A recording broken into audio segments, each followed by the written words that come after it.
नीलम दिशा हमर नमस्कार दर्शक लोकन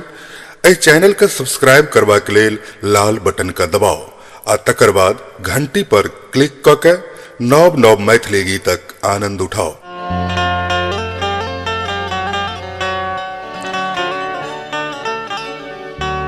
घर घूमि के न जाब हम कमला नहा जीवछ हम नहाब त्रिवेणियो नहा मैथिली हम बाजब रह तहूँ सीख ले मैथिली हम बाजब रह तहूँ सीख ले हम भूखलो रहब धर रहब मिथिले हम भूखलो रहब धर रहब मिथिले और घूमि के न जाब हम कमला नहाब जीवछ हम नहाब त्रिवेणियो नहाब मैथिली हम बाजब रह तहूँ सीख ले मैथिली हम बाजब रह तहूँ सीख ले हम भूखलो रहब धर रहब मिथिले हम भूखलो रहब धर रहब मिथिले।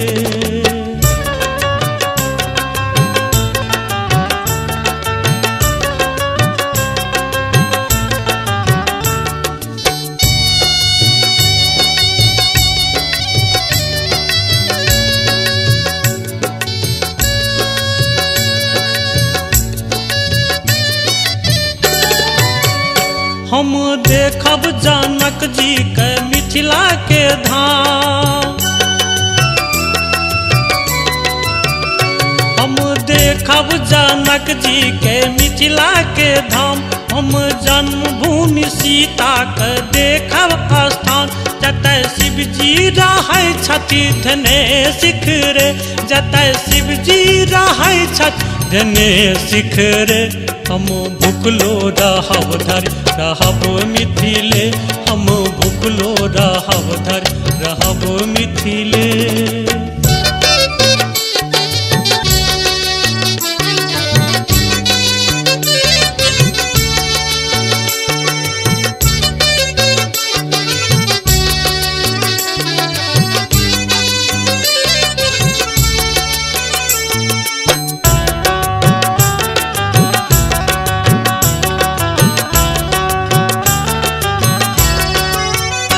खगेश्वर विदेश्वर कुशेश्वर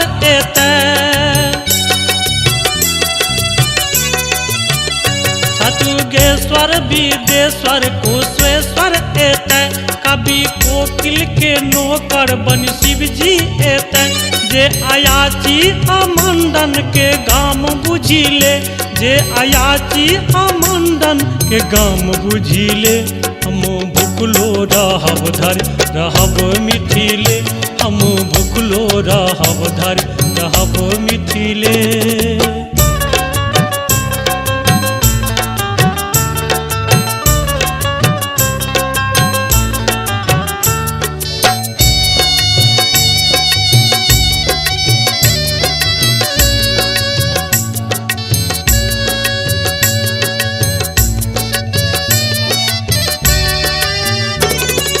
गंगा नहाब हम मासी करब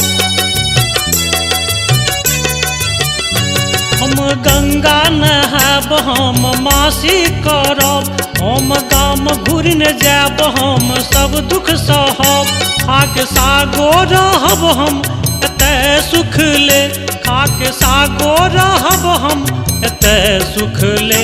हम भूखलो रहब धर रहब मिथिले हम भूखलो रहब धर रहब मिथिले।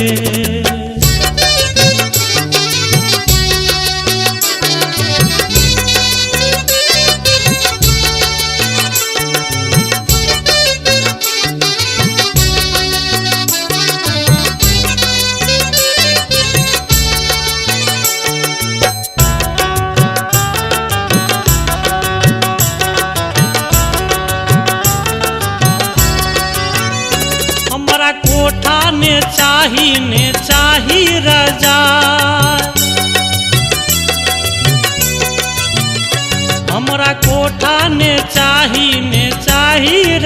जाय हम थोपरी रहब धारी भेट चटाय फाक खुदी सारस हम रहब सुनीले फाक खुदी सारस हम रहब सुनीले हम भूखलो रहब धर रहब मिथिले हम भूखलो रहब धर रहब मिथिले घर घूमि के न जाब हम कमला नहाब जी बच हम नहाब त्रिवेणियो नहाब मैथिली हम बाजब रह तहूँ सीख ले मैथिली हम बाजब रह तहूँ सीख ले हम भूखलो रहब धर रहब मिथिले हम भूखलो रहब धर रहब मिथिले हम भूखलो रहब धर रहब मिथिले।